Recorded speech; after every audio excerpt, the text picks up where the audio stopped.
Estamos começando mais um programa. Hoje vai ser muito especial. Um cara de quem eu sou muito fã. Um cara que eu acho que ele pensa o cinema muito parecido como eu acho que seria a perfeição. Vários programadores, empreendedores, pessoas que pensam cinema, que fazem coisas dentro do cinema. A gente vai falar muito sobre aqui, muito sobre as ideias do Petra, Belas Artes, do streaming, de outras coisas.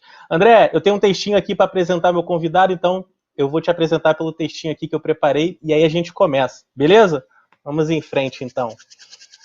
Nosso entrevistado de hoje é cinéfilo, nascido em Porto Alegre, mas já está em São Paulo faz bastante tempo, eu deduzo, né? Cineasta, produtor e gestor cultural, diretor da distribuidora Pandora Filmes e do Petra Belas Artes em São Paulo. Foi diretor do MIS, né, que é o Museu da Imagem e do Som em São Paulo, e secretário de Cultura também de São Paulo. André, antes de a gente começar, eu queria te agradecer, porque eu não sei se você sabe, quando eu era programador do Cinejoia, um dos maiores sucessos do Cinejoia chama-se A Alegria de Emma, um filme que a gente achou no catálogo de vocês e conseguiu fazer um case para lá de inusitado, que metade do circuito não entendeu, mas que lotou aquela salinha de 87 lugares em Copacabana. E eu lembro que carinhosamente você mandou uma mensagem para mim, falando, poxa, que legal, cara, ficamos muito felizes de o filme poder ter andado, né? Ele não tinha entrado ainda no Rio de Janeiro, provando aquela nossa teoria que o filme bom ele não tem data, né? Ele pode ser de 2010, de 2011, que a galera vai lá. O pessoal quer ver coisa boa.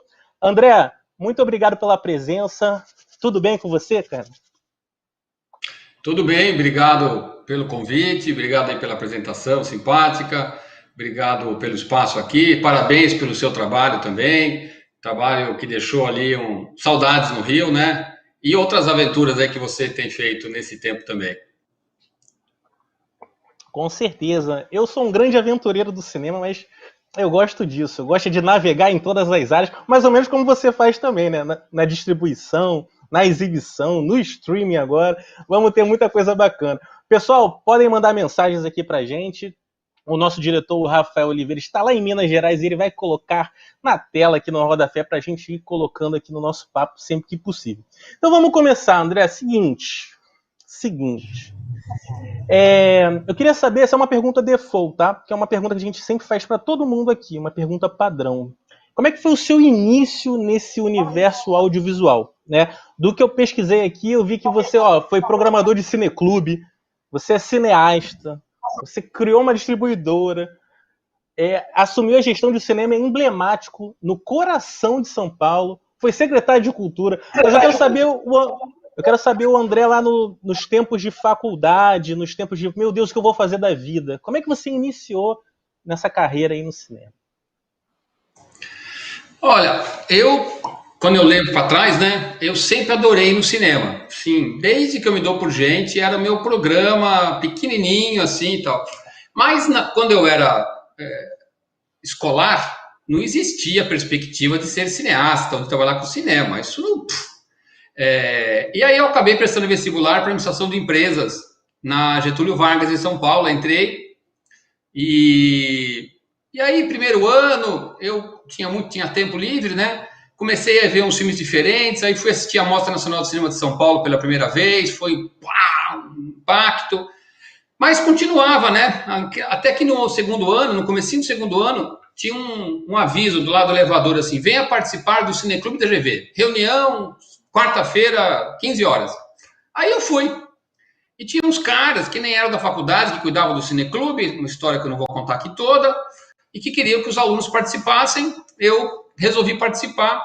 E aí eu entrei no cinema por esse lado que muito pouca gente conhece, que é a distribuição e a programação.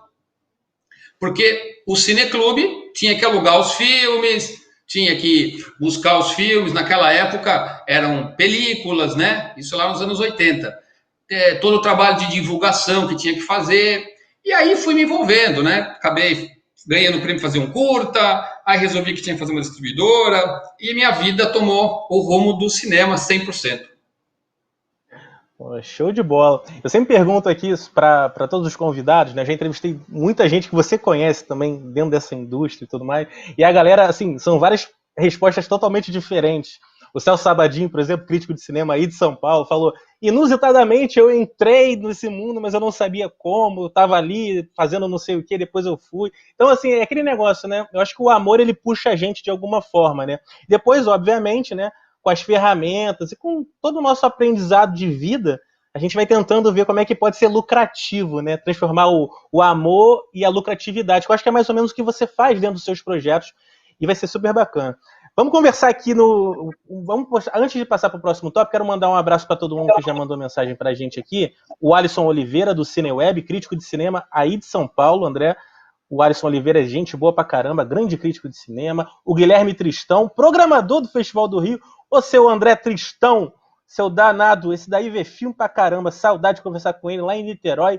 Esse moço que é lá de Niterói, sabe muito de cinema. É o homem que mais faz sinopses de filmes engraçadas que eu conheço. O pessoal devia contratar o Guilherme só para fazer. Ele é sinistro fazendo sinopse, é bem interessante. Eu encontrava com ele lá no Reserva Cultural, lá no Cine Arte UF. Cinemas muito bonitos lá de Niterói. E já teve vários filmes da Pandora por lá e tudo mais. Quem mais mandou mensagem, produção? Acho que a Raíssa mandou mensagem também. O pessoal do Petras está aí, ó, também mandando um alô aí pro chefe, pro CEO, né, para dar aquela moral, com certeza. Ah lá, ó, tá falando que vai faltar pouco assunto. É verdade, tem muito assunto aqui pra gente falar. Ó, Roberta Ribas também mandando mensagem pra gente. Show de bola. Produção, vai botando aí que a gente vai fazendo aqui o popurri. Vamos ao seguinte. André, a gente está vivendo um momento caótico no cinema, né? Inimaginável, né?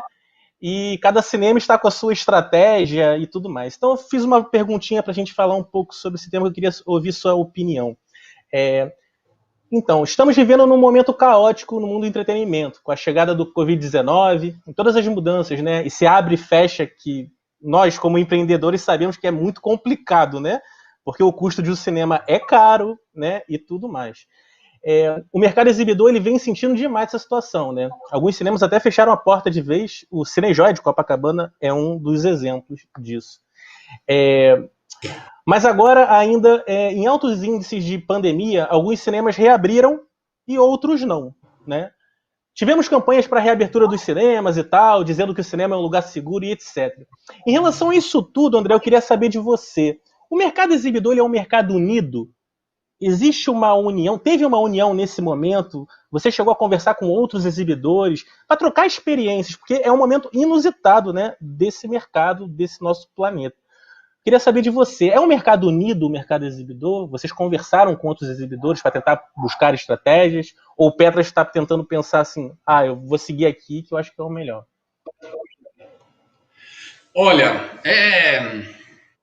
não é simpático dizer, mas o mercado exibidor eu acho que é o mercado mais dividido que eu já vi na vida.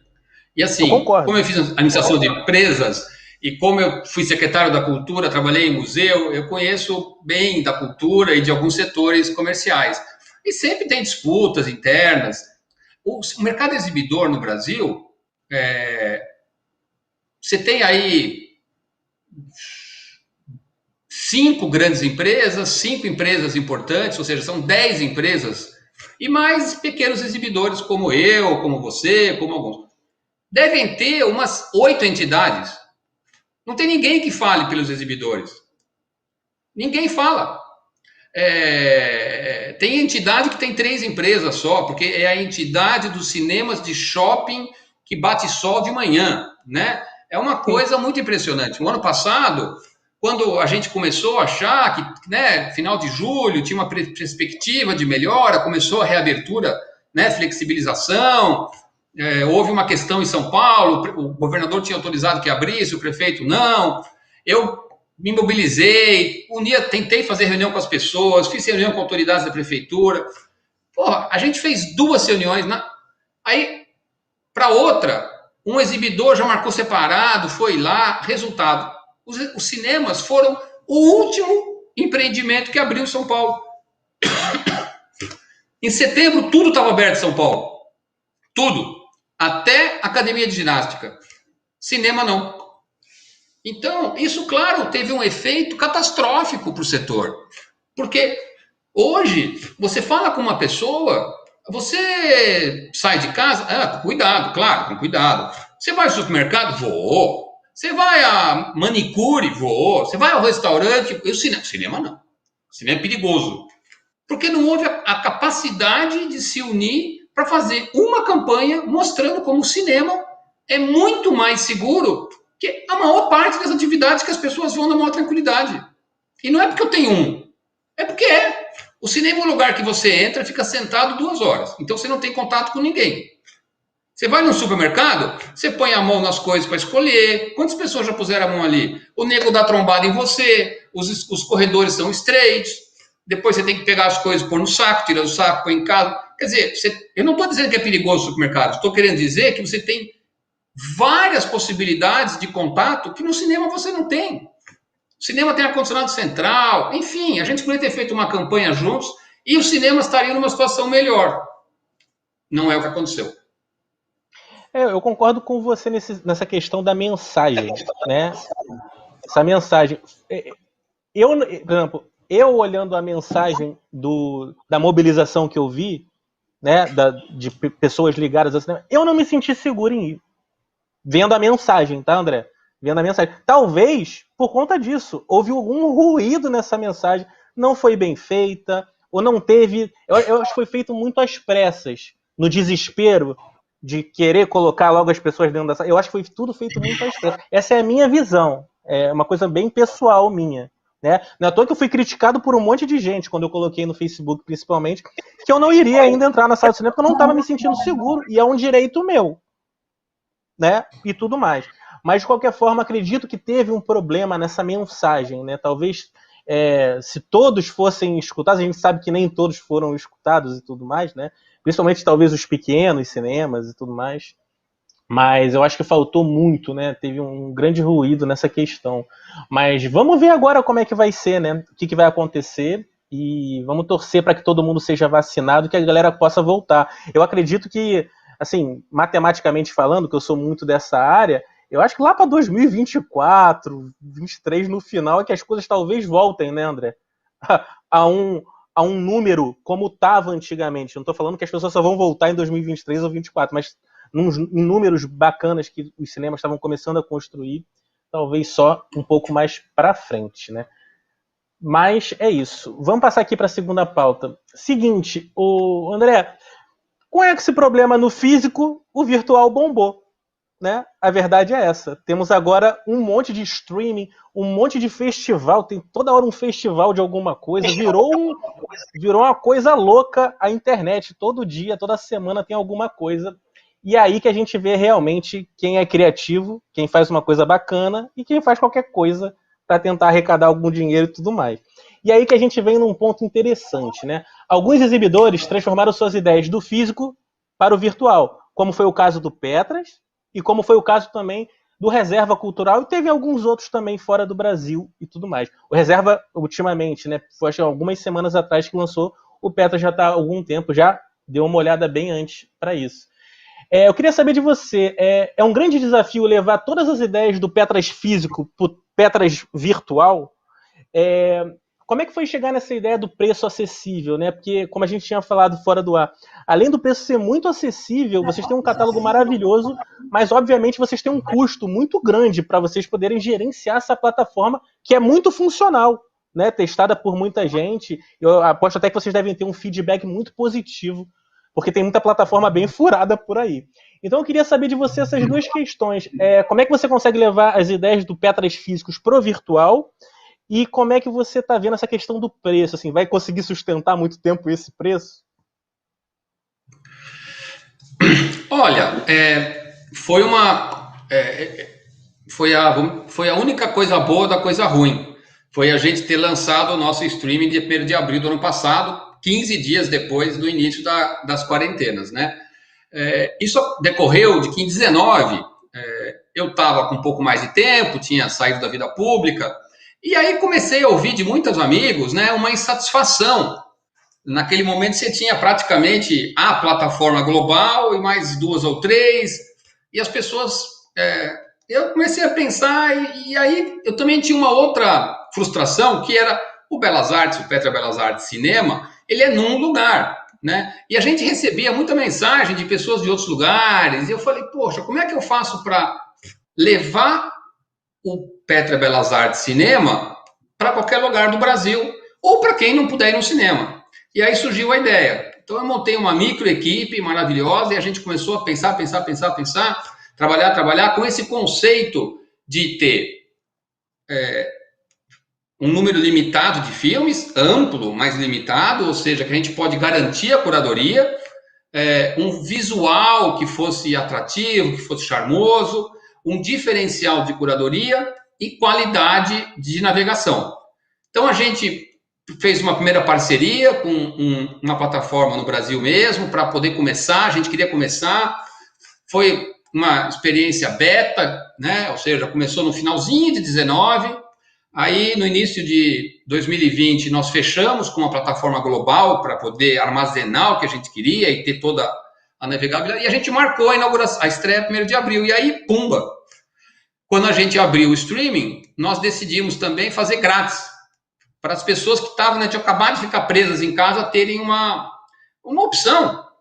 E foi espetacular, a gente teve uma repercussão, as pessoas, nossa, a gente tem mensagens, milhares de mensagens emocionantes, a gente teve mais de 1 milhão de views em 30 dias, e na época a gente tinha 200 e poucos filmes. Então foi muito bacana. De lá para cá a gente incrementou mais um pouco, mas assim, eu tenho muito orgulho do que a gente conseguiu fazer, né? É um negócio totalmente independente, não tem nenhuma potência do lado, né? É brasileiro, feito por um grupo de pessoas totalmente cinéfilas, em que a gente tem qualidade de filmes, qualidade de curadoria, muito boa navegabilidade, comunicação de qualidade e, como você destacou, um preço que ninguém cobra o preço que a gente cobra. Para não dizer que ninguém cobra o preço que a gente cobra, tem um streaming global que cobra, porque o streaming para eles não é negócio. Para eles é só para atrair pessoas para fazer outro tipo de negócio. Não estou desmerecendo, mas tem um motivo para custar esse preço, né? Não precisa dar lucro. A gente consegue, com muito esforço, manter isso. Show de bola, show de bola. Eu espero que vocês consigam manter, porque eu acho que cada vez mais pessoas vão se interessar, né? Vão conhecer. Eu gosto muito da interação que vocês fazem, né? Das redes sociais. Eu acho que a equipe está de parabéns, André. E não é porque você está aqui, não, e a galera sabe que eu falo mesmo, assim, quando eu também eu vou brigar, eu brigo também, mas eu vou dar minha opinião. Cara, é muito legal. Eu mesmo já coloquei lá com o meu humilde blog, lá já comentei, já fiz post sobre vocês. É muito bacana. Eu até falei com o meu grande amigo Jean Thomas, você conhece? O Bernardini, o tio Jean, que eu falei para ele, ó, o reserva começou já com preço muito alto. Aí ele começou, não, mas tem que ver que é o mercado, tem que ver que é o mercado. Aí começou com aquele negócio lá, o francês-português que o Jean fala. Mas eu vou receber ele aqui, desde que eu vou perguntar sobre a questão do preço, que eu achei um pouquinho caro, por mais que o catálogo da Emovision também seja um catálogo bem bacana, né, que tem filmes exibidos no Petra, em todos os lugares também. Ô, produção, bota a pergunta do Tristão aí, que o Tristão tá começando a fazer pergunta, querendo um programa Festival do Rio faz 2 anos, aí ele já tá aí, ó, querendo mandar pergunta pra gente, por favor.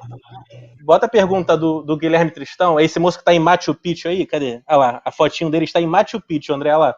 Ele tirou essa foto lá em Machu Picchu. Nada mal, hein? Vamos lá. André, seguinte, em termos de lucratividade limitada à exibição de filmes, o streaming tem como ultrapassar a exibição em salas? O que tu acha? Primeiro eu vou dar um alô pro Guilherme também, né? Porque são anos e anos e anos. Você tá falando que ele é programador do Festival do Rio, mas ele foi programador do Circuito de Estação há muito tempo. Sim, sim.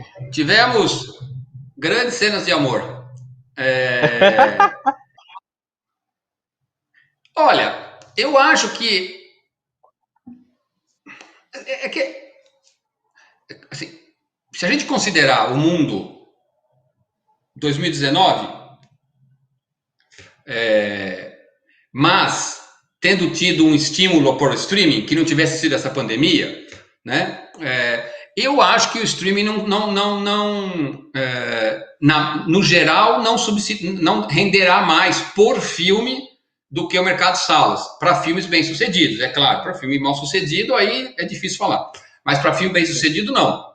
Porque o mercado salas tem um ticket muito alto e o streaming não, né? Então, assim, o volume de faturamento dos 4 streams globais deve ser maior do que o que eles faturam no mercado salas, mas porque eles têm zilhões de filmes. No filme a filme, o mercado de sala será mais rentável do que o mercado de streaming.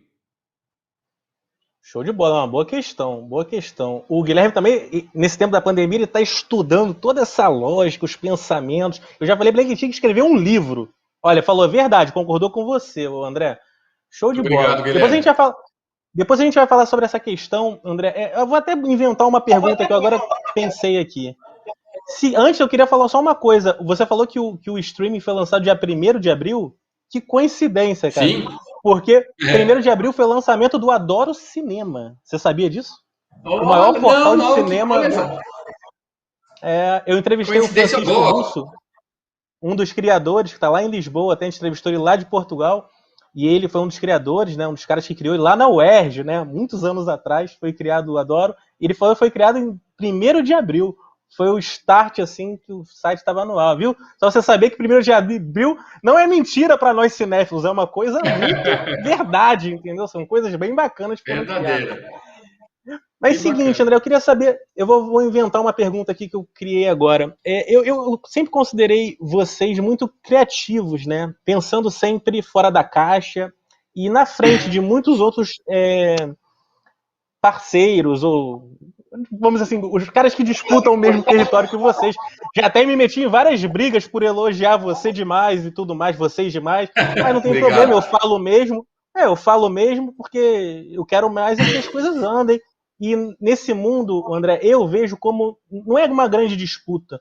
Na verdade, como você falou, tem que ter uma união maior, sabe? Tem espaço para todo mundo criar, fazer as coisas acontecerem, cada um com a sua ideia, com a sua lógica e tudo mais. Eu queria saber, vocês já estão pensando para quando todo mundo tiver com vacina, como é que vai ser essa reabertura do Petras físico, as coisas diferentes talvez que vocês vão ter que fazer para atrair esse público, né? Porque eu acho que vocês vão ter que criar cada vez mais interações diferenciadas. Você já está pensando um pouco nisso? Como é que vai ser na reabertura, essa coisa do retorno do público, né? O volume grande do público?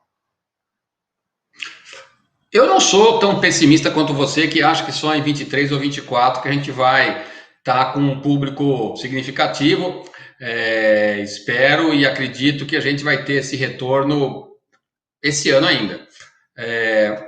Uma notícia que me deixou muito feliz foi a reabertura dos cinemas da França, né? Foram 305 mil pessoas em um dia nos cinemas da França, com limitação de 30% de assentos. Então, eu falo França porque eu acho que o nosso mercado, né? Reserva, estação, quer dizer, estou falando aqui a gente, né? Tem a ver um pouco com a França no sentido de ser um cinema, claro, salas de cinema para quem gosta de cinema, né? Nós vamos reabrir o cinema no dia 24 de junho. A gente, quando houve querido, muito obrigado. Quando houve o novo fechamento dos cinemas em final de janeiro, eu decidi que não dava mais para ficar abre, fecha, né? Porque tinha sido muito sofrimento, tinha sido muito triste, os funcionários ficavam com cara de perdidos. Então, decidimos que a gente ia interromper radicalmente as atividades e só voltaria quando as pessoas de 60 anos tivessem tomado a segunda dose. Né? Ia ser a nossa linha de corte. Porque você tem 75% dos casos que precisam de internação em UTI são pessoas com mais de 60 anos.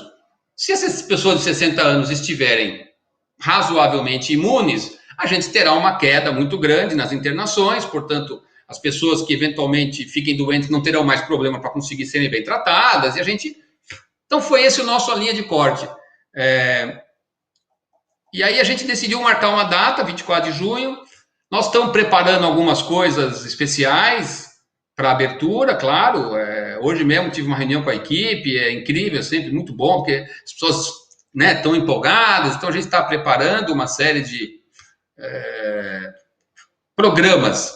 E a partir de julho teremos mais algumas novidades que a gente vai começar a fazer ou retomar, enfim, muito no espírito de que o cinema, Belas Artes, Petra Belas Artes, é um lugar que as pessoas muitas vezes vão. Eu não tenho uma pesquisa feita por um instituto, mas eu diria para você que mais de 30% do público escolhe o filme lá, né? A pessoa sai de casa para ir lá.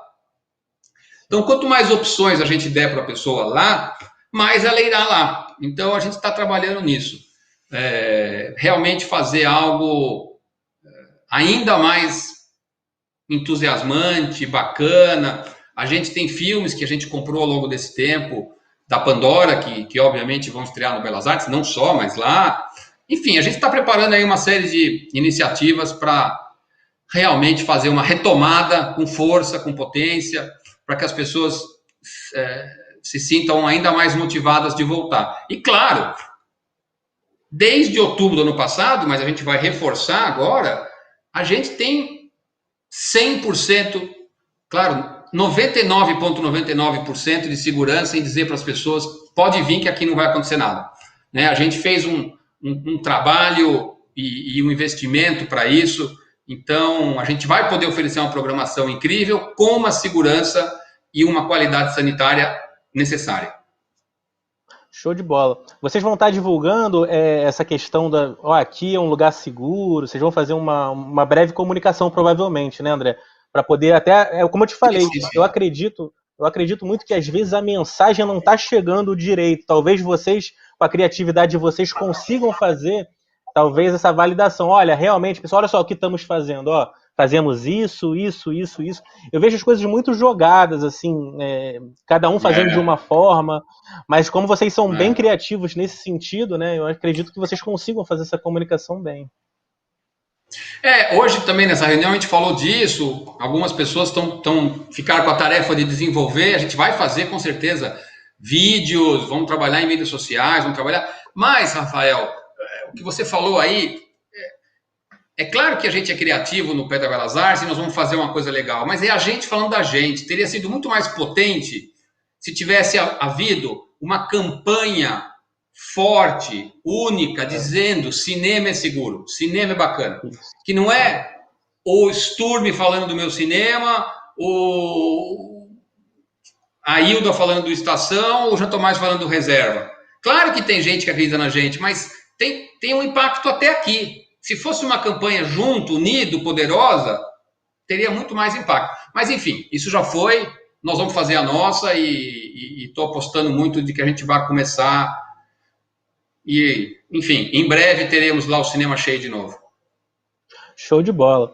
Eu espero muito que as próximas gerações, da galera que trabalhe com empreendedorismo cinéfilo ou qualquer coisa parecida com isso, que a gente encontre sempre ramos de interseção, né, para poder reunir a galera, né, para poder conversar e, poxa, às vezes é falta de pegar o telefone e ligar, pessoal. Então, poxa, num momento tão importante, as coisas poderiam ter sido um pouco mais unidas, como o André falou, né, unidas para a gente poder fazer essa indústria voltar, né, nesse motor bacana que é o lugar dela.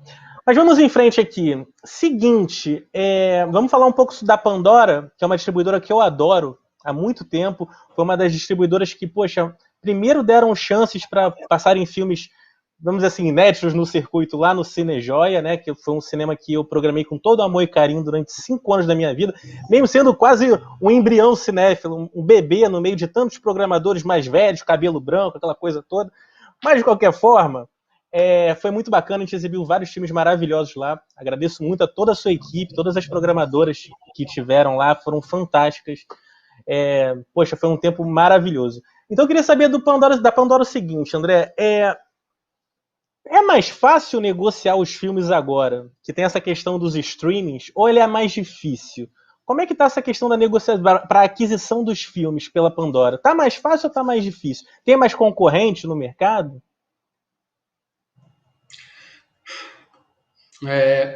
Bom, a gente tem que separar, né, os filmes inéditos, os filmes que estão saindo, dos filmes importantes, que a gente também tem no streaming, muitos.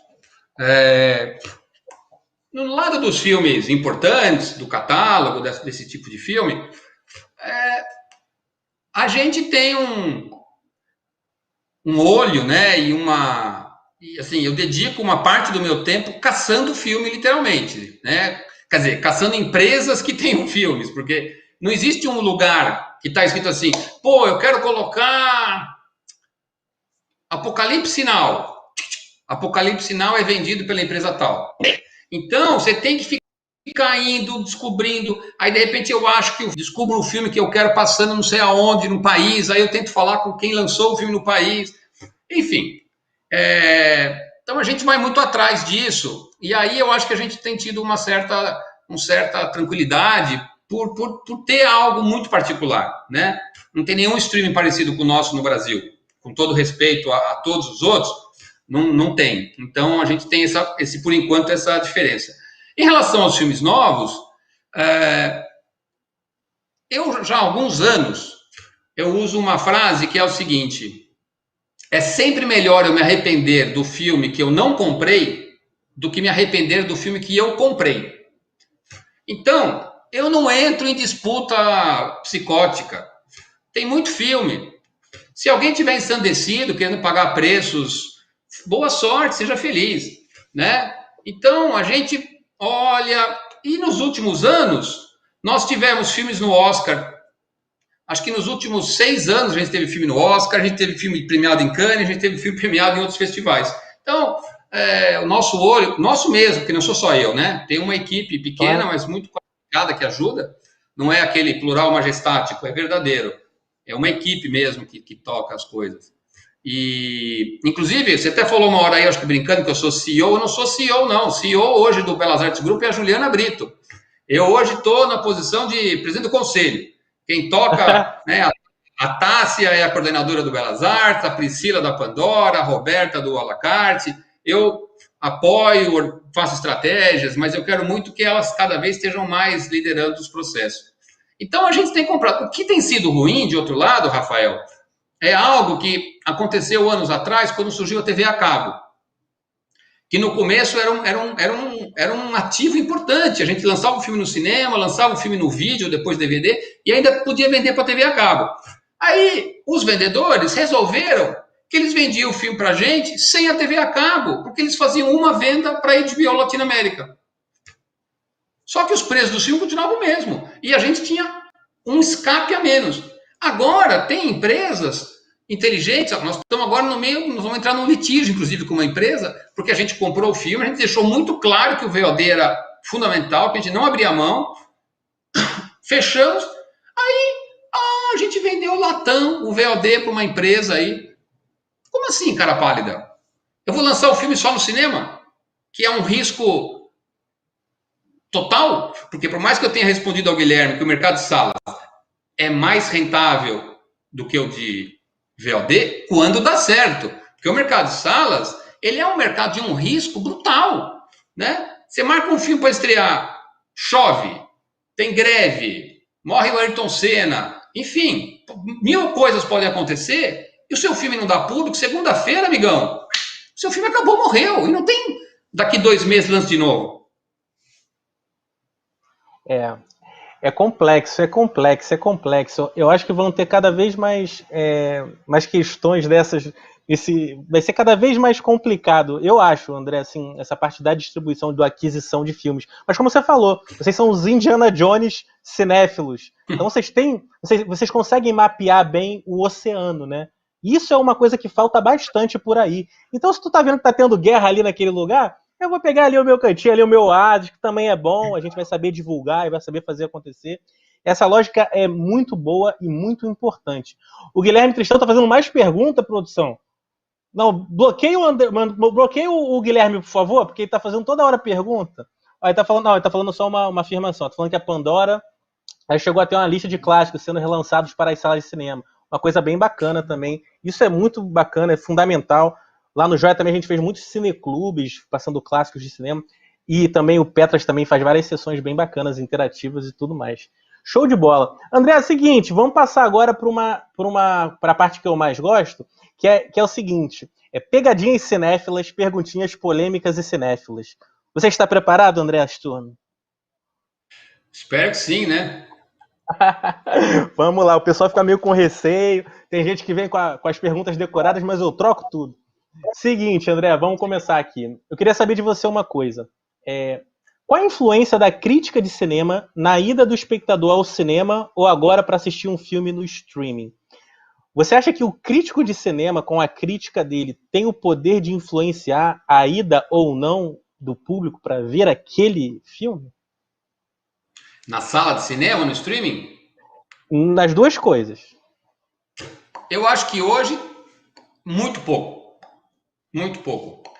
Hoje, eu vou estar redundando de dizer que a gente hoje tem são os influenciadores. Alguns influenciadores, claro, mas a crítica de cinema, que em outros tempos, e eu falo aqui nos meus tempos, não estou falando lá nos anos 40, não. Eu me lembro, começo da Pandora, 1991, a gente lançou um filme francês no maravilhoso, infelizmente fechado hoje, Cine Paysandu, programado pelo pessoal do Estação. Chamava-se Eu Sou o Senhor do Castelo, do Regé Vanier. Era um filme muito bonito, um filme muito legal, mas não era nenhum ganhador de Palma de Ouro em Cannes. Naquela época, o Jornal do Brasil era o Jornal do Rio de Janeiro. E na sexta-feira tinha uma revista. Abria a capa na primeira página, Susana Shield, maravilhosa Susana Shield, escreveu um artigo, cara, que terminava assim: vá e veja. O filme lotou todas as sessões. Lotou. Era um cinema de 400 lugares. Então, assim, era um tempo em que uma crítica respeitada, como a Susana Shield era, tinha esse poder, né? E se ela desse um bonequinho dormindo, ela não dava bonequinho dormindo. Quem dava bonequinho dormindo era o Elias Heredo, né? Se o Elias Heredo desse um bonequinho dormindo, amigão, pode esquecer. O filme tinha morrido. O filme tinha morrido. Não tinha o que fazer. Podia cortar os pulsos, né? Hoje você não tem mais esse poder em nenhum jornal. Não, lá no Joia, eu acho que, na minha opinião, é o seguinte, André. Em São Paulo acho que sente menos, mas lá no Rio, sente mais, porque lá tem um jornal que meio que é para onde o pessoal todo olha, para saber o que você vai fazer com o seu entretenimento. Você deve sentir isso com os filmes da Pandora, porque com certeza você já deve ter tido todas as cotações, por mais que o olho de vocês é bacana. O que acontece? É uma interpretação muito pessoal, né, de cada pessoa, e tem aquela questão da nota, da cotação. Não é à toa que se trocar o bonequinho, pode ser até uma coisa totalmente diferente, né? É uma outra nota e tudo mais. Então, assim, lá a gente sofreu bastante, cara, com essa questão da crítica. O pessoal não lia muito a crítica, né? Ele olhava para a posição do boneco, olhava para a posição da nota. Por isso que eu sou um grande crítico dessa questão de nota, de estrelinha, desses negócios todos, porque eu acho que... Rafael, eu acho que você tem razão, porque o globo, o bonequinho, ele tem um impacto muito maior do que a estrelinha. 3 estrelinhas, ou 2 estrelinhas, ou 4 estrelinhas, a pessoa nem percebe. Agora, um bonequinho dormindo na cadeira, amigão, quem é que sai de casa para dormir? O bonequinho é fatal. O bonequinho Quando ele não vai embora, né? Quando ele não vai embora. Mas eu vou te dizer, eu acho que quando ele vai embora é menos mal do que dormindo, porque quando vai embora quer dizer que o filme te provocou, te fez levantar da cadeira. O problema é o bonequinho dormindo, cara. O bonequinho dormindo é um tédio. Era uma loucura, assim, Não, era uma doideira ter que refazer o marketing todo, sempre ajudando as distribuidoras para tentar refazer o marketing todo, falando assim, olha, tem outras críticas positivas também, enchendo o cenário ali, o lugar de divulgação com coisas, mas eu acredito que, por mais que eu respeite a todos, claro, a Susana Shield é excelente, ela fez uma crítica de vários filmes espetaculares também, que entraram já no Joia, tem lá o pessoal, o Mário Abad, quem mais? O Giannini escreveu já pro Globo, o Daniel Schenker, tem tanta gente bacana, Simone Zuccoloto, vários críticos fantásticos, e eu respeito todos eles, mas que influencia. O Alan Ferreira tá falando, ó, a revista Programa do JB, lembrada pelo André, foi a primeira leitura regular sobre cinema na adolescência. Que bacana, Alan, isso aí, cara, a gente sempre teve referências, né? Isso é muito legal, cara, show de bola. Ó, o Alisson Oliveira tá falando, ó, quer te dar os parabéns, André, pela equipe que você tem, ó, em especial o Léo e a Paula Ferraz, realmente a Paula... obrigado. Todo mundo ama a Paula. A Paula realmente... todo mundo ama a Paula. Todo mundo fala super bem de Super Paula. E ela faz um monte de coisa, sempre tem um monte de e-mail da Paula. E ela responde sempre todo mundo com super carinho. Um beijo pra Paula aí se estiver assistindo a gente. Show de bola. Vamos aqui então passar para a próxima pergunta. André, seguinte, você é cineasta também, né? Não sei se muita gente sabe, mas você é cineasta também, né? Inclusive tem um curta-metragem, né? O Domingo no Campo, que foi premiado em Gramado, né? Você ganhou um prêmio, o Osmar Prado ganhou um prêmio também pela atuação dele no filme. E eu queria saber uma coisa. Aqui no programa, André, a gente debate muito essa questão do curta-metragem.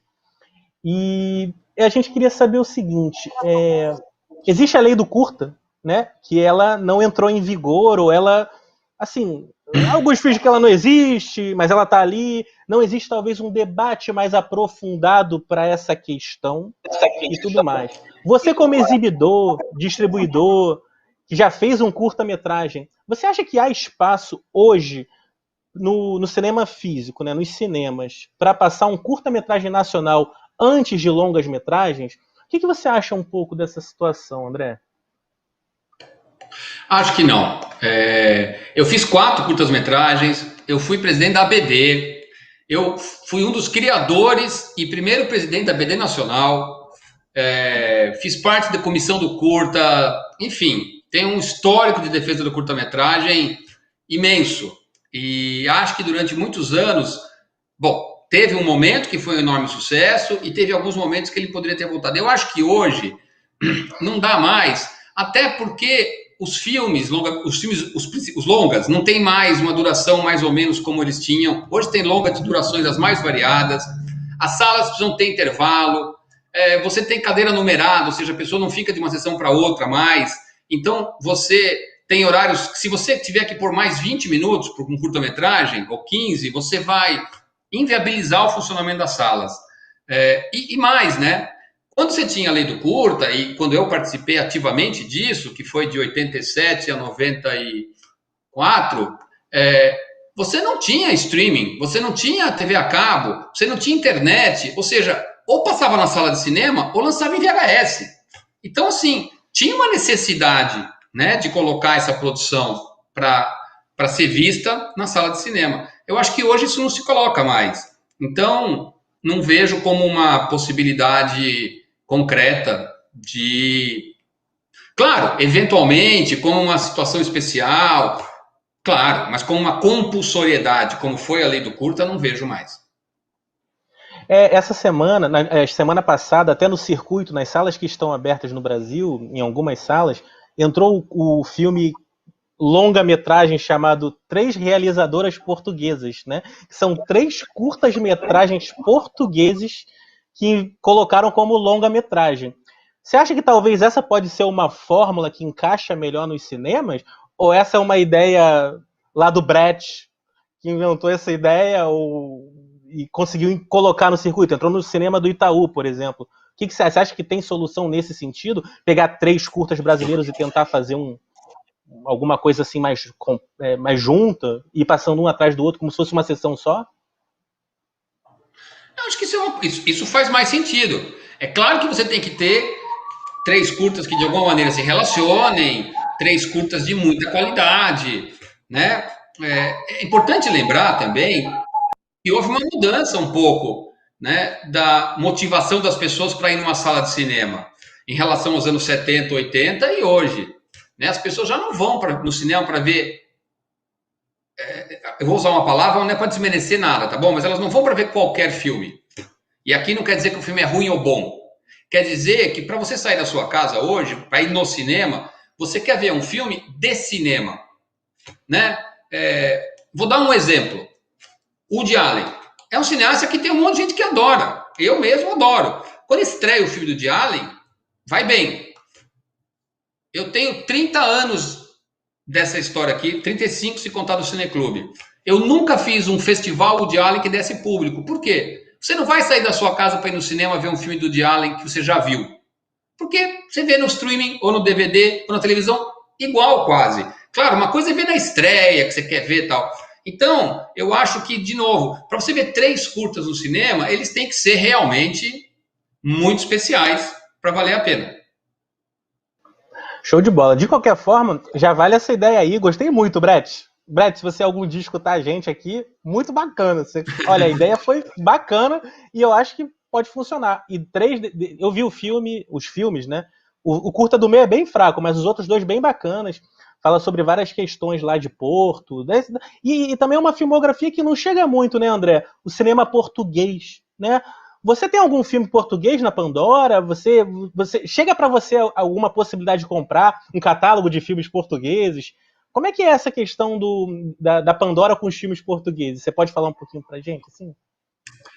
Posso, é muito pequena, por incrível que pareça, mas o cinema português, se você olhar, ele não é um cinema que acontece. Você não vê filmes portugueses ganhando grandes prêmios, na seleção oficial de Cannes, de Berlim, é um cinema muito limitado. Não quero dizer que não seja bom, mas ele é um cinema muito português, entende?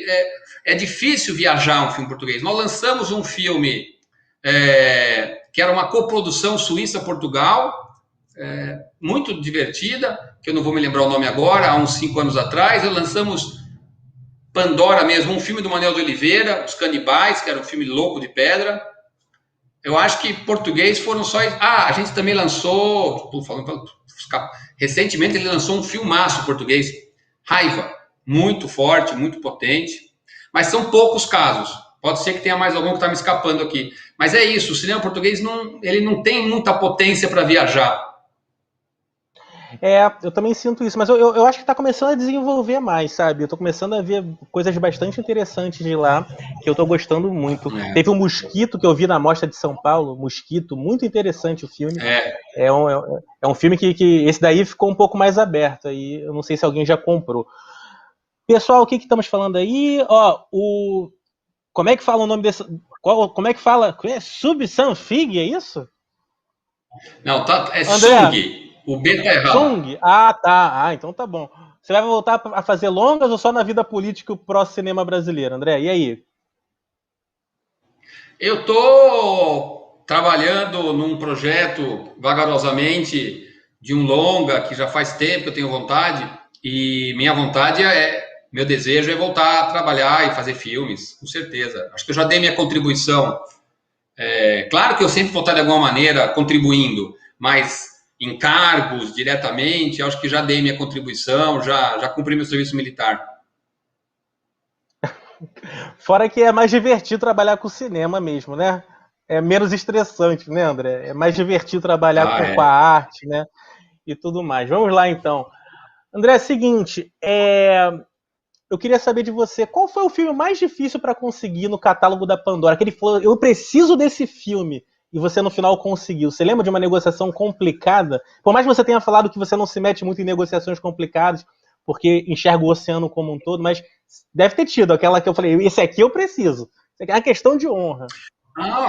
Não, isso que eu falei de não entrar mais em disputa é uma coisa de, sei lá, 5, 6 anos para cá, porque no começo não tinha conversa.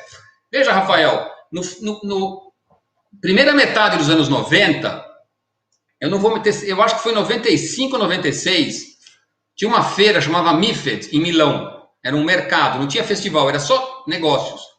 Pois, ou em 95 ou em 96, tinham 47 distribuidores brasileiros. 47. O mercado de vídeo dava tanto dinheiro, que tinha entrado no mercado uma gente que não tinha... Assim, o cara era vendedor de carro, abriu uma seguradora de vídeo. O cara era gente de banco. Então eram pessoas... Eles chegavam e compravam qualquer coisa. Foi uma loucura. Então teve muito momento que eu tive que me esforçar. Assim, um filme que eu realmente... que não é tão distante no tempo e que eu realmente falei para mim mesmo, esse filme vai ser meu, e eu precisei fazer muita coisa, foi o Truman, com o Darín e o Javier Câmara. Acho que foi uns 5 anos atrás. Eu estava em Cannes, passei por um stand e tinha uma foto, né, do Darín com o Javier Câmara. Eu falei, já vendeu esse filme. Já vendeu esse filme. Eu falei, mas se eu não perguntar, não vou saber. Fui lá, quero falar com o Barack. E o filme não estava nem filmado ainda. E aí era uma empresa que não costumava ter esse tipo de filme, né? E, enfim, não vou contar tudo, porque também vai ficar longo, mas Eu literalmente, num certo momento, no terceiro dia, falei pro cara: eu não vou sair daqui sem você assinar isto. Você tem duas chances. Foi um sucesso esse E filme lá no Joia. Um sucesso. foi, Um sucesso em todo foi. Esse lugar, filme né? Acho que foi, foi em todo lugar. foi avassalador. Eu tenho a audácia de dizer que o Ricardo Darín, ele é mais forte que o Woody Allen até, em alguns filmes, em alguns pontos de cinema, assim, sabe? Ele é mais forte Botou que um quem? filme Desculpa. que o Woody Allen, alguns filmes do Woody Allen. A minha modesta opinião. O Ricardo Darín é impressionante os fãs que esse cara conseguiu aqui no Brasil. Por conta da qualidade de seus filmes, por conta da simpatia que ele tem também, né, nas entrevistas, né, o carinho. A gente sabe até que ele é uma pessoa um pouco mais assim, mais séria, né? Mas os posicionamentos dele e tudo mais. Então, assim, a Daniela tá falando, ó, Truman é um filme incrível, ó, Darín é maravilhoso. É verdade, o Darín é um cara sensacional. E que bom que vocês conseguiram comprar, porque é aquele negócio também, né? Às vezes eu percebo muita coisa, né? Você já deve ter percebido isso também. Tem muito filme bom na mão de gente que não sabe divulgar um filme, que não sabe colocar o filme no circuito. Então eu fico desesperado. Eu como programador, eu ficava desesperado, né? Eu falava assim, mas cara, tu não sabe a pérola que você tem na mão? Você não sabe o diamante que você tem na mão, você tá fazendo isso de divulgação? E aí é complicado. Olha, às vezes eu desanimava. É. Mas aí depois a vontade passava e falava assim, então me dá o filme que eu vou trabalhar ele bem. Quantos filmes que a gente colocou exclusivo lá no Joia que assim, a distribuidora não teve o poder de conseguir convencer outros filmes e tudo mais, outros cinemas, né? É bem complexo esse mercado, é bem complexo. Eu espero que as novas gerações de programadores sejam gerações criativas que amem cinema, né? Você não está vendendo madeira, você não está vendendo fralda, você está vendendo arte, você está vendendo momentos, né? Momentos que vão ficar na memória de pessoas e aquilo ali vai gerar debates, coisas positivas para o planeta, né? Acho que se todo mundo conseguisse entender isso, teriam mais carinhos com todo mundo que faz cinema e também falo do mercado exibidor, André. Vocês têm um carinho gigante por cada filme que entra lá, não só do da Pandora, eu sei disso. Mas tem muita sala de exibição, eu já me meti em uma porrada de briga por causa disso, que não tem o mínimo carinho. Os filmes, eles saem colocando, entrando de uma forma que, assim, parece que o filme não passou por aquele lugar. E aí como é que você olha na cara do diretor do filme, que o cara às vezes bancou o filme do bolso dele, pegou tudo que ele tinha no banco para colocar. Então, assim, tem que ter um carinho de todo mundo, que a gente está mexendo com o coração, com sentimento, com emoções, né? Em todas as camadas do audiovisual. É uma coisa que eu sempre falo para todo mundo aqui. Produção, pode botar mais mensagem aí na tela se tiver. Bota aí que o pessoal mandou um monte de mensagem aí. Eu estava aqui compenetrado aqui nesse pensamento com o André e não vi tudo. Pode passar aí. Ó, Pedro Paulo tá falando assim, ó. André, tá falando para você falar sobre o curta Quem Você Mais Deseja, de 2008. Você conhece esse curta? É seu curta? É seu esse curta? Eu não conheço. É seu? Esse curta foi uma história muito curiosa. Eu já tinha feito meu primeiro longa, já tinha lançado meu primeiro longa, estava trabalhando, já tinha um roteiro do segundo, estava levantando recursos. Quando eu recebo uma mensagem de uma amiga, Silvia Rocha Campos, que tinha sido minha colega no colegial, ou seja, século anterior. E olha, eu virei roteirista, escrevi um roteiro, sempre que você leria. Aí eu li o roteiro, era esse curta, Quem Você Mais Deseja, era um roteiro muito bacana. Ela falou, olha, você gostou? Eu falei, pô, muito bom. Ela falou, você topa dirigir? Eu falei, mas dirigir como? A gente podia pôr no concurso que vai ter no edital do Ministério da Cultura. Eu falei, olha, eu fico honrado, faria, mas eu não tenho como fazer a inscrição, ir atrás. Não, eu faço tudo. E ela fez. E por incrível que pareça, a gente ganhou. Eu digo por incrível que pareça, porque a gente não fez lobby, a gente não. Né? A gente ganhou mesmo, as pessoas gostaram do projeto, gostaram das informações. E aí foi incrível, porque é o seguinte, a gente ganhou esse edital no finalzinho do ano, e no mesmo finalzinho do ano, eu ganhei um edital do BNDES por meu longa.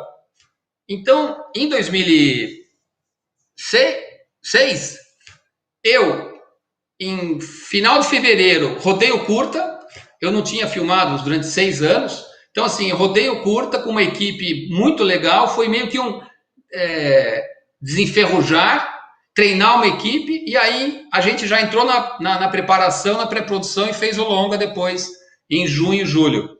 E a Silvia co-dirigiu comigo, e foi incrível, porque o filme acabou ganhando o prêmio em Brasília, olha, ganhou o prêmio do Canal Brasil, foi um curta incrível, e assim, e ainda me reaproximei de uma amiga do colégio que eu não via há muito tempo. Foi muito legal. E com o Chico Dias, e fotografia em preto e branco, muito bonita, foi muito bacana. Show de bola, show de bola. André, é o seguinte, mais uma perguntinha aqui, vamos lá. A gente já está caminhando para o final do programa, mas vamos lá aqui. Essa pergunta aqui é uma das que eu mais gosto. Seguinte, Cinderela Baiana é um dos marcos do nosso cinema, né? Um filme aclamado pela sua ruindade, por sua falta de técnica, beirando ao bizarro em muitos momentos. Reza a lenda que em muitos momentos. O produtor desse filme, inclusive, reza a lenda, né? Tá na história, não sei, a gente não sabe se é verdade, eu não consegui apurar isso. Ele pegou todo o dinheiro que ele tinha, apostou nesse filme e deu errado, né? Morrendo num asilo, na cadeira de rodas num asilo. Eu não sei se essa história é verdade, mas reza a lenda que sim. Eu queria saber de você o seguinte: existe filme ruim, André? Ou cada filme chega de forma diferente para cada pessoa? Eu acho que não tem filme ruim absoluto, né? Tem filme ruim para mim, tem filme ruim para você. É claro que tem alguns parâmetros que são incontestáveis, né? O filme está fora de foco, a fotografia é ruim. Isso não é subjetivo. Agora, eu posso gostar mais de um filme e você de outro. Eu acho que a gente não pode considerar. Por isso, até que aquele seu comentário lá atrás, de 3 estrelas com filme, 4 estrelas com filme, nenhuma estrela com filme, é muito absurdo. Porque assim, você coloca o filme num lugar único e parece que aquilo tem uma objetividade que não tem, né? Assim, eu acho que o ideal era o seguinte, era dedo para cima e dedo para baixo. Aquela pessoa gostou, aquela pessoa não gostou. Agora, ficar criando essas pseudo-objetividades é muito ruim. Então, assim, Cinderela Baiana, é claro que é um filme que tem limitações técnicas inquestionáveis, eu nunca assisti inteiro. Mas, assim, Carla Perez foi um mito, né, nos anos 90. E claro que quando o filme estreou, causou uma curiosidade. Eu vi o trailer, e é isso, né? O filme realmente feito por pessoas que não tinham muito conhecimento técnico. Agora, do ponto de vista da história, deve ter gente que gosta. Não posso definir. Mas, para não ficar aqui fazendo posição de muro, tem parâmetros objetivos que você pode dizer que aquele filme está abaixo. Isso não dá também para dizer que qualquer filme é bom, porque aí, desculpa, amigão, tá forçando a barra. Com certeza. Eu conversei com a Hilda Santiago aqui, lá do Circuito de Estação, do Festival do Rio. Eu falei para ela, Hilda, se você botar o Cinderela Baiana no Odeon para fechar o Festival do Rio, vai entupir, ainda vai ter, sabe, depois que a vacina chegar, que tiver tudo bem, vai entupir de gente. Aí eu falei, você ainda chama a Carla Perez, entendeu? Vai ser uma coisa assim fantástica. Porque cinema, ele acaba sendo também uma grande diversão, né? Uma grande interatividade. Né? Às vezes o filme é aclamado pela sua ruindade ou qualquer coisa parecida com isso, mas é divertido mesmo assim você reunir os amigos e assistir, que nem eu faço com os filmes do Nicolas Cage, aquelas coisas maravilhosas que ele vem fazendo ao longo desses tempos, né? Mas vamos em frente aqui. Seguinte, André, vamos chegar agora na parte final do programa, que é o Boomerang Cinéfilo. É bem simples, é tipo o De Frente com o Gabi, sabe? Eu falo uma pergunta, uma frase, e aí você fala uma frase, ou fala um pensamento, ou uma palavra, aí é com você. Seguinte, André Sturm, o que mais incomoda um dono de cinema? Distribuidores equivocados. Quero todas as salas, quero todas as sessões. Meu filme só entra aí se tiver 500 salas, 60 sessões. Sei como é que é brabo, é brabo. André Sturm, indique um filme que você acha que muitos não viram, mas é ótimo. Um filme aí que vem na sua cabeça agora, que você viu e falou assim, caramba, acho que pouca gente viu esse filme. Pode ser do catálogo lá do Petra. Um filme que eu acho extraordinário e que talvez nem todo mundo tenha visto, mais novos, é Vai e Veja, que tem até o motivo pelo qual Susana Shield falou Vai e Veja para o Senhor do Castelo. É um filme russo sobre guerra, um filme muito duro, mas é uma aula de cinema, uma aula de história, uma aula de vida, uma aula de humanidade, é avassalador. Vá Show e de veja. bola. Excelente, excelente. André Sturm, na sua opinião, como cinéfilo, tá? Como cinéfilo, qual é o melhor festival de cinema no Brasil? Ah, isso vai me botar em maus lençóis. Não quer responder, não tem problema não. Eu respondo aqui, para mim é a Mostra de São Paulo, disparado, em relação à organização e catálogo e um monte de outras coisas. Mas eu te entendo, não É tem porque, problema, não assim, precisa responder. eu tenho uma história pessoal com a Mostra Nacional de Cinema de São Paulo, né? Porque minha vida começou lá. Então, é evidente que, para mim, André, pessoa física, a Mostra tem um papel único, né? Agora, o Festival Sim. do Rio, ele tem esse caráter festival, festa, que é importante também, que a Mostra não tem tanto, né? O meu é meio quase o contrário, assim, eu tenho uma ligação muito grande, que é na minha cidade, né, onde eu nasci, né, lá da minha casa, as coisas todas acontecem por aqui, amo o Festival do Rio, mesmo antes de entrar nessa maluquice de cinema, mas poxa, a primeira vez que eu consegui acessar a Mostra de São Paulo, nossa, o universo abriu e achei tudo muito competente. Não que aqui no Rio também não seja, mas acho que ainda falta alguns pontos a serem colocados, assim, mas são dois festivais bem bacanas, como tantos outros aqui no Brasil, na América Latina e tudo mais. Claro. E agora, para a gente fechar, André, a pergunta mais difícil de todas, a mais difícil de todas essa. Qual é o seu filme favorito com o Nicolas Cage? Ah, com o Nicolas Cage, é... oh, só para não responder com um filme só, eu vou fazer um comentário, porque eu acho o Nicolas Cage um dos atores mais curiosos da história. Porque ele começou fazendo filmes independentes, com cineastas incríveis, com desempenhos como ator muito bons. Né? Ele trabalhou com Irmãos Coen, com David Lynch, Aí o cara ganhou um Scorsese? Oscar por um drama triste. Né? Aí ele começou a fazer filmes comerciais, mas filmes comerciais top. E aí ele começou a fazer filmes cada vez piores. Quer dizer, em geral, o cara faz filme comercial para ganhar um. Aí ele vai fazer filme. O Nicolas Cage tem a carreira inversa, né? É muito bizarro. Mas o filme dele que eu mais gosto, não pelo Nicolas Cage só, mas ele também é o filme do John Woo, a Outra A Face. outra face. Muito bom. Eu acho um dos melhores filmes da vida, assim. Porque o filme é muito bom, o roteiro é muito bom, e o trabalho de Outra Volta do Nicolas Cage, eu não vou fazer o spoiler aqui, né? Mas como eles mudam no filme é impressionante. É É impressionante. impressionante. É impressionante. Não, É tinha tudo para impressionante. dar errado aquele filme. Tinha tudo para dar errado. John Travolta e Nicolas Cage acaba dando certo. Que nem eu falo aqui de adaptação, que tinha tudo para dar errado. Dois Nicolas Cage, mas dá certo. Às vezes o cinema ele é uma coisa inexplicável. André, a gente está chegando aqui no Exatamente. final, cara. Olha, eu quero muito te agradecer pela paciência, pelo disponibilizar seu tempo aí. Você faz 500 milhões de coisas. Mas, poxa, obrigado É para tua isso. assessoria também. Elas foram os amores. Obrigado. Continue sendo esse cara guerreiro aí, batalhe sempre pelo cinema, traga sempre boas ideias. E, poxa, espero que muitas pessoas também consigam te escutar e que o mercado consiga interagir mais unido cada vez mais. Mas é aquele negócio, segue o barco do Petra, segue o barco no streaming, vai seguindo que a galera vai pegando ali o rabo do cometa, entendeu? Para ver se também as coisas acontecem. E parabéns, cara, por vocês conseguirem fazer esse streaming maravilhoso com um preço super acessível, né? Isso daí foi a coisa que mais me chama a atenção, esse preço. Eu sei que deve ser uma loucura para vocês, mas consigam manter esse preço mais tempo aí. Eu tenho certeza que mais coisas vão acontecer e vai dar tudo certo. Ó, o Alisson Oliveira falando foi ótimo o programa. Beijo, Ali, valeu.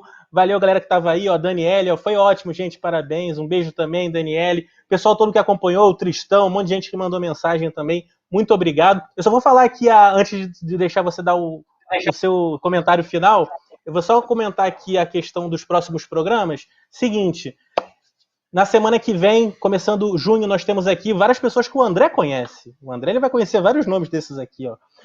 Nós temos no dia 1º o lendário programador do Cinearte UF de Niterói, Paulo Mata, saindo lá das profundezas de Niterói para dar a graça aqui e conversarmos muito sobre cinema. O Paulão, ele é uma figuraça. No dia 8/6, dia 8 de junho, a gente tem aqui o Marcelo Miller, crítico de cinema, do Papo de Cinema, muito bacana. Sabe muito de cinema, tem várias críticas muito bacanas. No dia 15, nós temos aqui Marco Dutra, diretor fantástico que eu adoro. Já comi até pizza com o Marco Dutra lá no Reserva Cultural Niterói, na pré-estreia de As Boas Maneiras. Vai ser super bacana esse papo, tem vários filmes dele que eu adoro.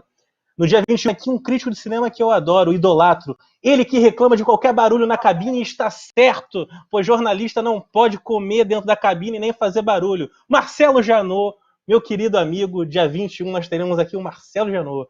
No dia 22 nós temos o diretor que eu adoro conversar, cinéfilo pra caramba, chamado André Pelens. Vocês vão saber os filmes que o André fez, eu acho que muitos de vocês já assistiram vários filmes dele, vai ser bem bacana. Dia 28, A Lenda Francesa, o ex-jogador do Olympique de Marselha, ele que jogou com Paulo César Caju e companhia, ele que come batata frita pra caramba, vou mandar um iFood com batata frita pra ele. Jean Thomas Bernardini, eu consegui que o velhinho venha aqui. Vai ser um dos programas mais engraçados, podem ter certeza, pois ele me chamava para as reuniões e eu falava assim, nós vamos falar de cinema ou de futebol? Vamos falar de futebol. Ficávamos horas conversando sobre futebol. Então o pessoal fala assim, você trabalhou no Reserva? Não, eu conversava com meu amigo Jean Thomas Bernardini sobre futebol comendo batata frita. Esse era o nosso dia a dia no Reserva. E no dia 29 de junho, para fechar o mês de junho, nós temos Simone Unes, a programadora do Cine Sesc de São Paulo. André, considerações finais, muito obrigado pela presença, parceiro. Agradeço o seu convite, agradeço aí as pessoas que assistiram, os amigos que participaram, parabéns aí pelo entusiasmo, obrigado muito mesmo de coração pelas suas palavras gentis, que eu sei que são verdadeiras, porque você fala o que pensa. Enfim, é sempre muito legal falar de cinema e falar desse lado do cinema, né, da programação, que as pessoas não conhecem muito, né, tem muita gente envolvida para que um filme passe num cinema, né, ou num streaming, não é só quem produz. Né? Infelizmente, muitos filmes são produzidos e aí não chegam nas mãos de pessoas competentes e eles desaparecem sem ter tido chance de chegar no público. Então, não é porque eu faço isso, mas tem colegas, alguns que você citou, alguns que você até vai receber aí, que tem esse trabalho importante. E um comentário só irônico aqui, né? É que o dia que o Jean Thomas vier tem que pôr legenda, porque o Jean Thomas não fala nem francês nem português, ele fala uma língua única. Né? Então, precisa botar um tradutor simultâneo, porque ele é muito figura, é uma pessoa que eu mesmo convivo com ele há 30 anos, já fizemos muita coisa juntos, separados, já discutimos, mas é uma pessoa que a gente sempre está fazendo coisas de novo, né? Então, grande figura. Os outros também, mas o Jean Thomas eu tenho essa convivência intensa. Muito obrigado, Rafael, muito sucesso. Valeu, André, muito obrigado. Obrigado a todo mundo que assistiu a gente. Rafa, diretor, obrigado. Fica com Deus. Vai lá ver seu Galo, para ver se ele vai ser o líder da Libertadores aí, né, da líder geral. Show de bola. Fica com Deus, pessoal. Semana que vem nós estamos de volta aqui com Paulo Mata. Um beijo para todo mundo. Valeu, André. Abração. Tamo junto. Viva o cinema. Valeu. Valeu.